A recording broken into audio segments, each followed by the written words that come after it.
जय श्री राम सभी भक्तों को। जय माता की। फिर एक नई वीडियो के साथ आप सबके सामने हाजिर हो गए हैं।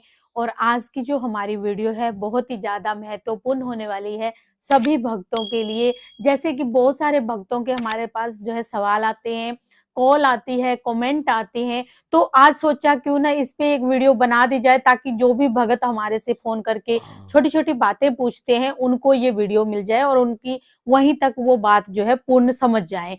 तो आज की जो वीडियो है उसमें आप बताइए कि ऐसे कौन से नियम जो है बालाजी के होने चाहिए और जो जरूरी होते हैं, सभी भक्तों के लिए जरूरी होते हैं। चाहे वो छोटे छोटे नियमों के बारे में आज की सारी जानकारी आपको मिलने वाली है।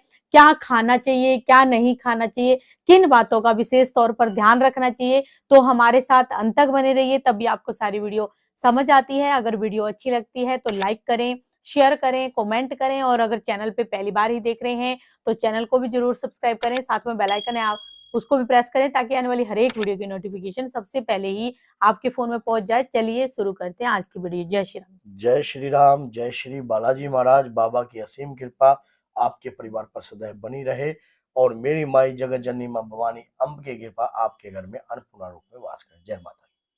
अगर आप मेहंदीपुर बालाजी जा रहे हो हनुमान जी महाराज के दर्शन करने, या अपने कोई भी आपके घर में किसी भी प्रकार की अभद्र शक्ति है, कोई ऐसी आत्मा है, उसको छोड़ने जा रहे हो, उसके बाद हमें क्या परहेज करने चाहिए, किस प्रकार के परहेजों का हमें नियम है। मन में बड़ा संदेह रहता है इस बात पर, कहीं हमारे द्वारा कोई ऐसी त्रुटि ना हो जाए। अगर त्रुटि हो जाती है तो कहीं हमारा संकट जो हम छोड़ के आए हैं वो कहीं वापस ना आ जाए। तो इसमें क्या होता है, जो लोग अपने गुरु के सानिध्य में जाते हैं तो वो अपने गुरु के अनुसार भी कर सकते हैं।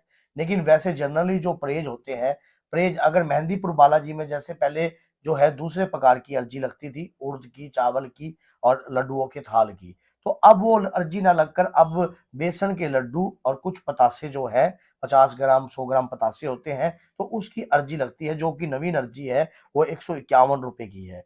तो उसमें हमें क्या है कि अब हमने अर्जी लगा दी है, अर्जी परिवार की लगाई है। अब मन में ये भी रहता है कि जिसके ऊपर पेशी आती है या जो प्रेत रोगी है वही परहेज करे या घर के पूरे परिवार को परहेज करने चाहिए। देखिए, परहेज किस लिए करवाए जाते हैं मैं आपको आज बताता हूँ। परहेज इसलिए करवाए जाते हैं जब तक आप बाबा से जुड़े नहीं होते। अगर आपके अंतर मन में आप बाबा पर पूर्ण रूप से विश्वास करते हो और ये चाहते हो कि मेहंदीपुर से ही मेरा संकट कटेगा, हनुमान जी की सेवा से ही मेरा संकट कटेगा, तो किसी भी प्रकार की परहेजों की आवश्यकता नहीं पड़ती। जनरली जो मेन बड़े परहेज होते हैं वो मीट का होता है, अंडा, दारू, शराब और लहसुन प्याज का। समझ गए, इस चीज का परहेज होता है। वैसे अगर आप घर में आ रहे हो और क्योंकि संकट की जो ताकत है, इस प्रकार की तामसिक भोजन से उसकी ताकत बढ़ती है। और अब संकट के पास एक ऑप्शन होता है, वो घर के किसी ना किसी सदस्य के शरीर पर बैठकर प्रेत तोड़वाने की कोशिश भी करता है। तो इसमें आपको घबराने की आवश्यकता नहीं होती है। आप बाबा पे पूर्ण रूप से विश्वास रखिए, अपने गुरु के ऊपर पूर्ण रूप से विश्वास रखिए और नियमों का पालन कीजिए। और सबसे बड़ी बात ये होती है कि घर में जब आप वापस आते हो, रास्ते में कई जगह गाड़ी रोकनी पड़ती है। अब इस प्रकार का भी लोगों के मन में संदेह था कि गुरुजी हम गाड़ी रोकते फिर वहां पर हम क्या सीधा अगर मेहंदीपुर से चले तो सीधा क्या अपने ही घर जाकर ही खाए। देखिए, ये सब हमारे ऊपर डिपेंड होता है। आप किसी की चाय पी सकते हो वहां पर ढाबे पर अपने पैसे की खरीद कर, और आप वहां पर मान लो जो प्याज लहसुन प्याज के लहसुन बिना। से बगैर उसका भोजन का सेवन कर सकते हो। क्योंकि अगर आप किसी तीर्थ के दर्शन करके आ रहे हो या कहीं पर अपने कार्यक्रम को करवा के आ रहे हो, अगर आप इस प्रकार के भोजन का सेवन करते हो तो तामसिक भोजन से जो अभद्र शक्ति है उसको जो ताकत है वो बढ़ती है और आपके परिवार की तरफ खिंचाव आता है। और जो प्रेत रोगी होता है, जिसके शरीर में प्रेत होता है, जिसके माध्यम से कटरा होता है, उसके शरीर पर भी उसका बढ़ावा होता है। अब इसमें यह भी रहता है कि अगर मान लो कोई ऐसा नहीं है, क्या जब भी परहेज होएगा, परहेज करने ही चाहिए। इससे आपकी ताकत बढ़ती है, आपकी अंदर से सकारात्मक ऊर्जा बढ़ती है। क्यों? आपको किसी चीज को त्यागने की शक्ति पैदा हुई है आपके अंदर। और परहेज करने से जो आपके घर में जो चीज थी वो निर्बल होती है और वो बलवान नहीं होती है। आप जब किसी चीज को त्याग सकते हो, इतनी ताकत आपके अंदर पैदा हो गई है, बाबा के प्रति पूर्ण रूप से विश्वास उदय हो गया है, तो वो संकट जो है कहीं ना कहीं घबराने लग जाता है कि वो घर में प्रेज तोड़ने की कोशिश करता है। तो कई बार दारू का प्रेज व्यक्ति कोई तोड़ देते हैं। कई ऐसे होते हैं कि जो एक भी दिन नहीं रहते, मेहंदीपुर तक रह गए और वहां से निकलने के बाद तुरंत दारू के मंत्र मलिन हो गए। तो ऐसी अभद्र शक्ति कोई उसके शरीर पर है, वास कर रही है, जो खुद भी इस चीज का पान करती है, या कोई टारगेट पर ऐसी चीज भेजी गई है जो उसको मलिन करती है। तो इसमें यह नहीं है कि पूरे परिवार के प्रेज खंडित हो गए। इसमें आप ये संदेह मत लेके चलना कि पूरे परिवार के प्रेज खंडित हो गए हैं। आपके घर में किसी चीज का आगमन मत होने दो। इस दौरान क्या होता है कि सूतक पातक अगर किसी व्यक्ति के घर में कोई एक्सपायर हो जाता है, इसमें बड़ा संदेह उत्पन्न होता है कि क्या पता जाए ना जाए।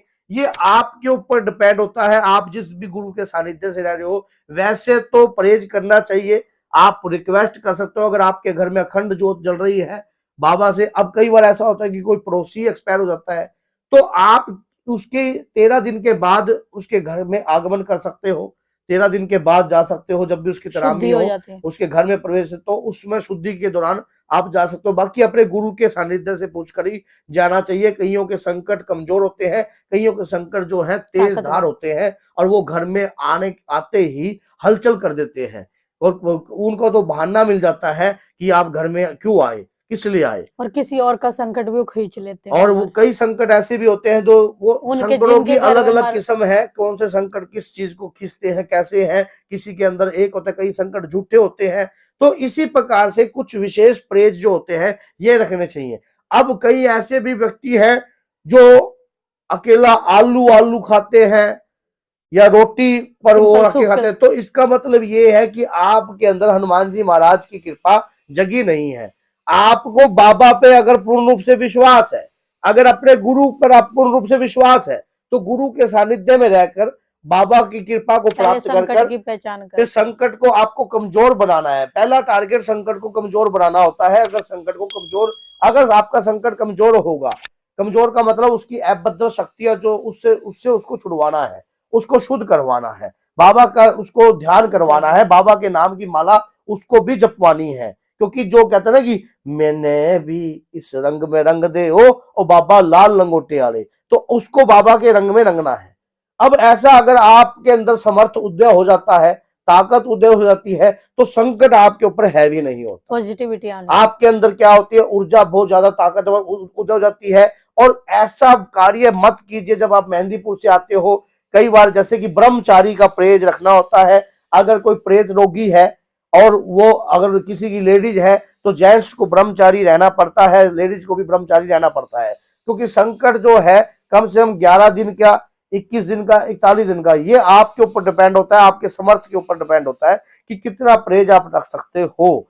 अगर अधिक से अधिक जितना प्रेज रखोगे उतना, वैसे 41 दिन के प्रेज होते हैं बाबा के, लेकिन उस दौरान 41 दिन के दौरान घर के अंदर अखंड ज्योति जो है 11 दिन की जलाते हो या 21 दिन की जलाते हो या 41 डेज की आप मान लो अखंड ज्योत जलाते हो। अखंड ज्योत में भी बहुत ज्यादा नियम होते हैं। अगर अखंड ज्योत में क्या नियम है, कैसे अखंड ज्योत जलानी चाहिए, और मेहंदीपुर से जितनी भी बातें आपको जुड़ी हुई हमारे ही चैनल पर मिलेगी, आप जाकर देखना बाबा के प्यारे चैनल पर। आपको बारीकी से ज्ञान से समझकर, और हमारे साथ अगर बालाजी चलना चाहते हो तो आपको इसमें जो नंबर है वो व्हाट्सएप पर भी है।